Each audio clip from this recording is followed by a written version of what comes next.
Hi guys, to this video guys, gagawa po ako ng low carb na meals. Gawa ko ng sisig guys. Yung ginilang ang ginamit ko. And ang aking panganghang konti lang. Kasi ako mahilig sa maanghang. Ang low carb na mayonnaise. At saka nilagyan ko siya ng paminta. Yun lang po ang panglasa, paminta at patis. At konting asin.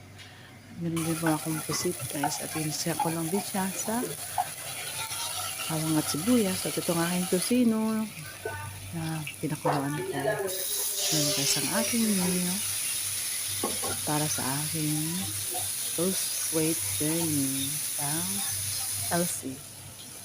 Salamat sa aking mga subscribers, sa lahat sa inyong panonood ng aking YouTube channel. Thank you guys. God bless us all.